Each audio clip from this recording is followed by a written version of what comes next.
Welcome. My name is Alok Nandi, and I'm going to introduce you the speakers. I guess many of you know by now what means Pecha. In Japanese it's pronounced Pecha, and Pecha means simply chit-chat, blah blah. So we are having a blah blah evening here. Welcome to everybody. We have 13 speakers. We'll have a mixture of language, English, French, and maybe some other languages. Let's see. We have got speakers coming from abroad. We have got speakers from Sweden. So we are in a place where during the day it's a train station, and during the evening it becomes a cultural place. So thank you to Recyclar for hosting the 9th Pecha night, and thank you to Design September for being the festival, allowing us to be here for the second time. Pecha in Brussels is focused on transdisciplinarity, and we try to show different facets of creativity, some curiosity, some conversation. And the co-team is Eric Colson running the software EcoCode, which allows the images to run and stay only 20 seconds on screen.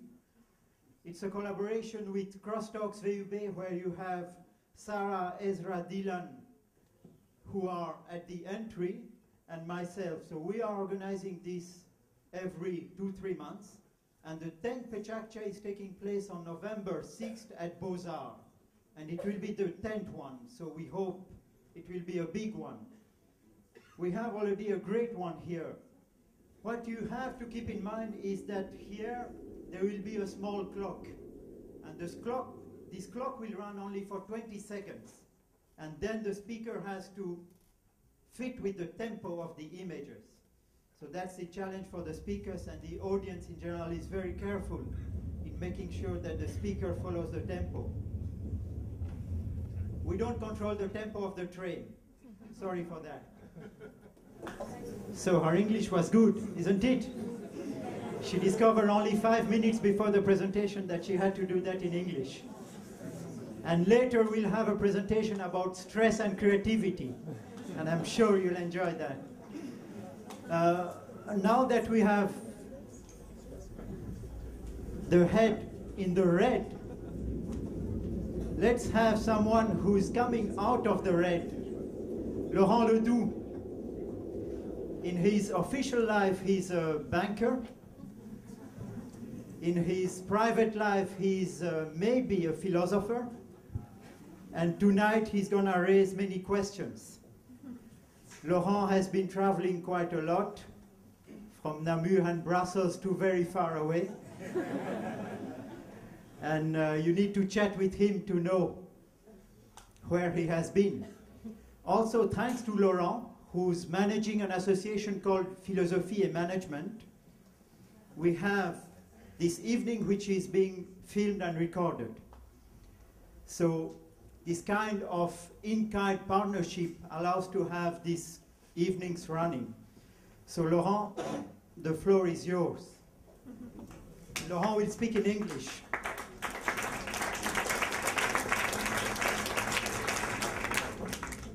Hey, little fly, why do you exist? Hey, Dad, where do I come from? Oh, Grandpa, why do you have to die?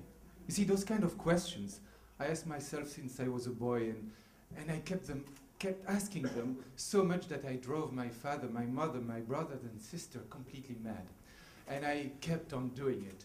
As soon as I was able to grab something, I ate the books I could find in order to satisfy my hunger for answers. But of course, books did not provide them. So I traveled the world, as Alok just said, and I met people from different cultures.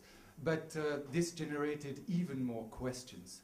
I started to wonder, what should I study? And I decided to study economics because I wanted to act upon the world, and I thought, well, economics is really something key to do so. But I kept on reading philosophy because it was so great to ask myself so many questions. Now, on my quest for questions and answers, I met Marcel Conche. And Marcel Conche is a French philosopher. He's the philosopher of the infinity. He considers nature as nature is the whole of reality, is infinite both in time and space, like so many other philosophers did, the ancient Greeks, Montaigne, Spinoza. And as an economist by training, I started to wonder, isn't this concept of infinity also within our economic model? In fact, what you see here is not the universe, but the 300,000 light bulbs we waste every minute in the United States. And like this, we waste quite a lot of things, an infinity of things. In fact, when we think about it, our world is crushing under our consumption. We waste no less than 28,000 barrels of petrol every 2 minutes in the United States only. Our little blue planet is, of course, crushed under this massive consumption. So we have to ask ourselves, why do we keep on trying to maximize profits endlessly? This concept of infinity is really within our economic model right now. Can we change that? Well, some people, especially in big companies or banks like the ones in which I work, will tell you, no, it's not possible. It's natural. People are made to go for this endless quest for growth. Like Adam Smith maybe would have said. He probably would not have agreed, though. But philosophers like Anselm showed us that this idea of endless profit maximization is quite recent, in fact. It's only 300 years old. And many people now are started to question it. Even people like Emmanuel Faber, who is the CEO of Danone, not a small company, saying openly, we need to reverse the equation. We need to contribute to the maximization of the common good under the constraint of an adequate, finite profit for shareholders. Totally the reverse. And a philosopher like my friend Christian Arnsberger, not easy to pronounce, Arnsberger, is advocating a totally different approach to our society. And is trying to dissect the different logic which are under our economic model. One of them is, of course, the logic of competition, of domination, of elimination of the other. What I have, you don't have, it's you or me.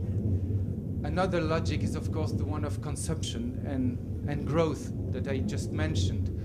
We waste or we consume 5 million plastic bottles in the United States every minute.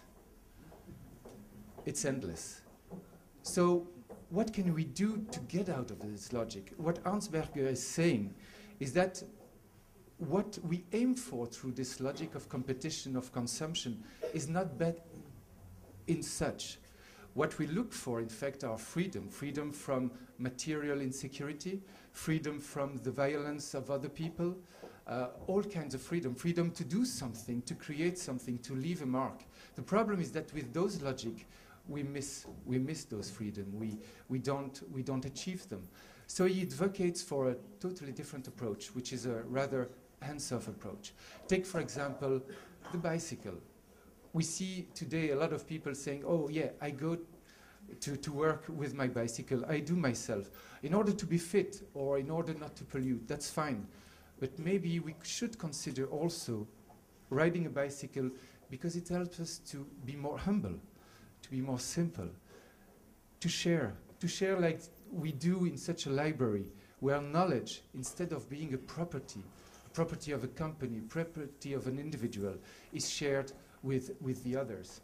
Or like this flower shop, which is blooming, which is growing amid an industrial street. There is a potential in our society to change the way we work. We work, we live. Corporations need to help. They don't right now. But we can try, if we change ourselves, to change also the way they work. And in order to contribute to this, with some friends, we have constituted this association Alok was mentioning, Philosophy and Management, where we ask as many questions as possible in order to, hopefully, to contribute to a better world. And what I would like to do tonight is just to invite you to ask yourself such questions, maybe to join us, and to throw yourself into the ocean of questions that there is, because it's so refreshing, but also maybe because it's the ultimate weapon to change, for good hopefully, our society. Thank you.